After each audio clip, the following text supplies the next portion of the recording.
Se teve uma Copa com muitas novidades, foi a Copa de 70. Primeira Copa a ser transmitida ao vivo e em cores, primeira Copa a permitir substituições de jogadores, primeira Copa a ter cartão vermelho e amarelo e, pela primeira vez, um país tricampeão do mundo. Fica aí que eu já vou te contar que jogo e que Copa foi essa.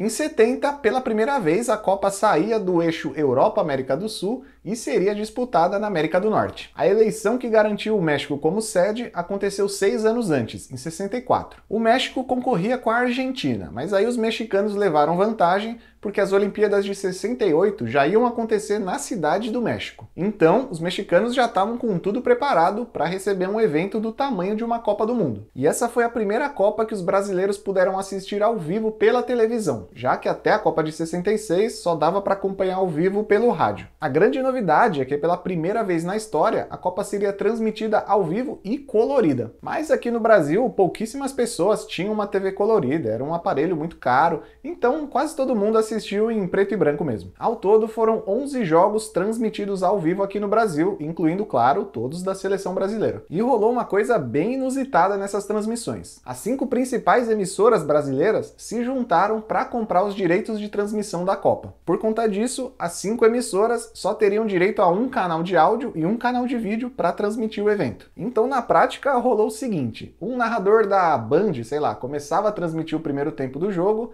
aí no segundo tempo entrava um narrador da Globo. Aí no outro jogo, o narrador da TV Tupi narrava 30 minutos do começo do jogo, e logo depois entrava outro narrador da TV Record e assim por diante. E isso rolou em todos os jogos que foram transmitidos ao vivo. Ou seja, você podia ligar lá na Globo, mas estaria narrando um cara da Band. Imagina um negócio desses acontecendo hoje. Sei lá, você tá lá assistindo o jogo no Sport TV, mas com a narração da SPN. Aí no segundo tempo entra um narrador da Band. É uma bagunça só. E para se encaixar na programação das emissoras de TV da Europa, alguns jogos começavam num horário bem ruim para os jogadores, ao meio-dia em pleno verão mexicano. Inclusive a própria final da Copa rolou ao meio-dia, mas calma aí que eu já falo sobre a final. Além de ser a primeira Copa transmitida ao vivo e em cores, a Copa de 70 foi a primeira a permitir substituições durante os jogos. Até então, se um jogador se machucasse durante uma partida, ou ele permanecia dentro do campo machucado, ou o time ficava com um a menos. Então, em 70, estavam autorizados 5 jogadores no banco de reservas e cada seleção podia fazer até 2 substituições. A Copa de 70 também foi a primeira a contar com o cartão vermelho e o cartão amarelo. Apesar da expulsão e a advertência estarem previstas nas regras do futebol, o juiz não tinha nada para simbolizar que ele estava ou advertindo ou expulsando um jogador. Era tudo na base da conversa. E a torcida que lute para descobrir o que estava acontecendo. 33 cartões amarelos foram distribuídos durante a Copa, mas ninguém tomou um cartão vermelho. Tava todo mundo bonzinho. Outra novidade no regulamento foi o fim do jogo extra como forma de desempate na fase de grupos. Até a Copa de 66, se 2 seleções terminassem a fase de grupos empatadas em pontos, elas teriam que jogar um jogo adicional. Já na Copa de 70, o saldo de gols seria usado para desempatar um negócio. E se o saldo de gols também fosse igual, aí eles iam decidir tudo num sorteio. E olha como ia ser esse sorteio. Eles iam colocar os nomes das 2 seleções num sombreiro, que é aquele chapéu mexicano típico, e aí o sombreiro ia ser colocado no meio do campo, alguém ia lá tirar um papelzinho e pronto, ia ser assim. Infelizmente, ninguém terminou empatado na fase de grupos e a gente não pôde ver essa cena, que entraria para a história das Copas com certeza. Pelo menos eu queria muito ver isso, um sombreiro no meio campo e, sei lá, o Pelé e mais alguém tirando lá um papelzinho de um sombreiro. Comenta aí se você queria ver essa cena também. Mas as novidades não param por aí. Como eu falei, essa Copa tá cheia. Pela primeira vez, uma bola foi criada especialmente para a Copa, a Telstar, fabricada pela Adidas. Essa foi a primeira bola a usar o icosaedro truncado. O nome é um trava-língua, mas eu tenho certeza que você sabe o que é. É esse formato de desenho que vocês estão vendo, com gomos brancos e pretos e que se tornou um clássico das bolas de futebol. O design foi criado justamente para criar um contraste durante as transmissões de TV, e assim quem estivesse assistindo conseguia ver a bola mais fácil. Mas vamos para mais uma novidade. Pela primeira vez, África e Ásia teriam direito a uma vaga garantida na Copa. Nada de ter que jogar com o quinto colocado da Europa, o sexto colocado da América do Sul, nada disso. Com isso, Israel e Marrocos fizeram sua estreia em Copas do Mundo. E teve outra seleção estreante também, foi El Salvador. Por outro lado, seleções tradicionais do futebol ficaram de fora, como Portugal, França, Espanha e Argentina. O Brasil se classificou vencendo todos os 6 jogos das eliminatórias.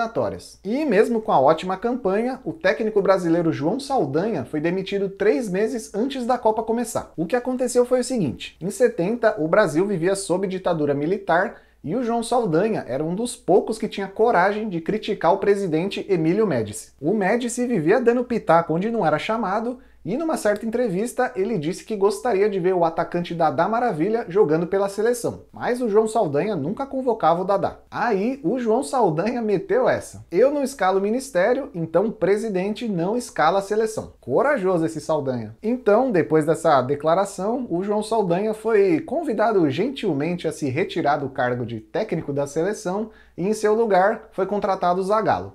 E o Zagallo convocou o Dadá Maravilha para a Copa. E mesmo com toda essa crise e depois do fiasco lá da Copa de 66, o Brasil chegava como um dos favoritos para ficar com o título da Copa de 70. O time tinha Carlos Alberto Torres, Clodoaldo, Tostão, Rivelino e Pelé. E falando no Pelé, vários lances de quase gol dele na Copa de 70 entraram para a história do futebol. Um chute do meio-campo contra a Tchecoslováquia na fase de grupos, um drible da vaca no goleiro do Uruguai na semifinal, uma cabeçada do Pelé para uma defesa milagrosa do goleiro Gordon Banks da Inglaterra. Que, aliás, essa defesa é considerada a maior defesa de todos os tempos do futebol. E olha que ela já foi analisada umas 300 milhões de vezes. O Pelé salta 70 centímetros do chão e dá uma cabeçada numa velocidade de 45 km por hora. A viagem da bola, desde a cabeçada do Pelé até a defesa do goleiro Gordon Banks, durou 0,2 de segundo, mais rápido que um piscar de olhos. Enfim, um monte de números e estatísticas só para provar que foi uma baita defesa mesmo. E esse jogo do Brasil contra a Inglaterra rolou ainda na fase de grupos, com o Brasil vencendo todos os seus 3 jogos e se classificando em primeiro lugar para a fase final. Nas quartas, o Brasil venceu o Peru por 4-2. A seleção peruana era comandada pelo Didi, que já tinha sido campeão com o Brasil em 58 e 62. Nas semifinais, de um lado o Brasil enfrentaria o Uruguai,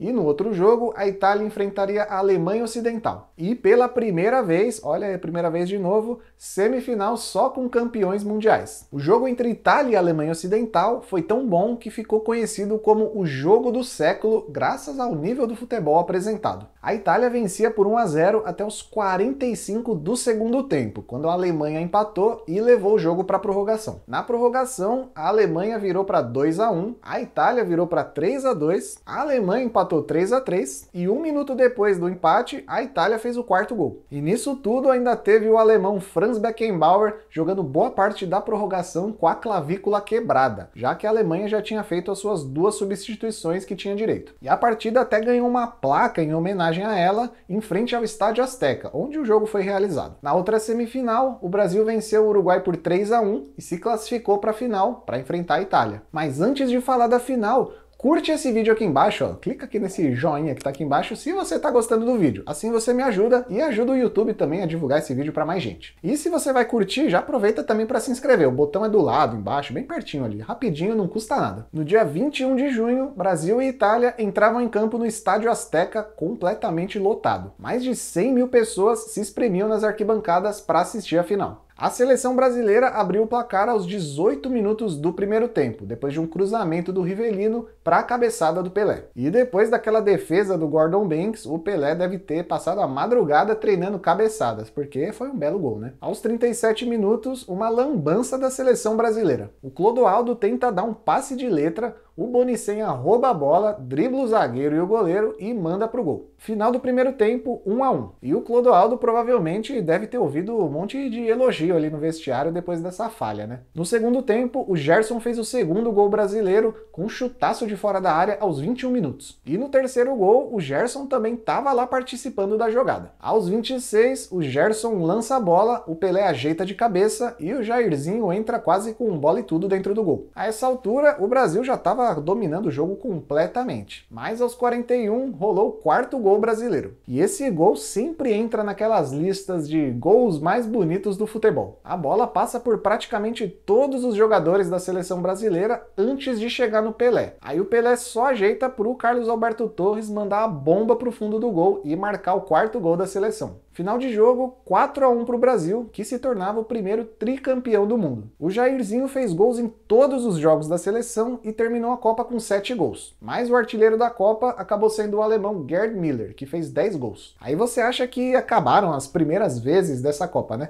Que nada. O Zagallo se tornou a primeira pessoa a vencer uma Copa do Mundo como jogador e como técnico, já que ele havia jogado nas Copas de 58 e 62. O Pelé se tornou o primeiro jogador a conquistar 3 Copas do Mundo, e até hoje ele é o único a conseguir isso. A taça Jules Rimet foi levantada pelo capitão Carlos Alberto Torres e ficou com o Brasil em definitivo, já que a regra era de que a taça ficaria com a primeira seleção que conquistasse 3 Copas do Mundo. E sim, era aquela mesma taça que tinha sido roubada lá na Inglaterra em 66 e recuperada por um cachorro. Se você não conhece essa história, só clicar aqui no card e assistir o vídeo sobre a Copa de 66. No final, uma multidão invadiu o campo para comemorar com os jogadores brasileiros. O jogador italiano Roberto Rosato foi mais rápido que todo mundo, afinal ele já estava dentro do campo, né? E conseguiu ficar com a camisa do Pelé. A camisa foi leiloada em 2002 por R$528 mil.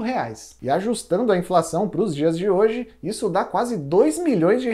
É uma bela grana por uma camisa, né? E esse foi o vídeo sobre a final da Copa de 70. Se você é novo por aqui e ainda não viu os outros vídeos sobre todas as outras Copas anteriores, é só clicar nesse card aqui ou também no link que está aqui na descrição e maratonar toda a playlist. Eu fico por aqui e até o próximo Que Jogo Foi Esse?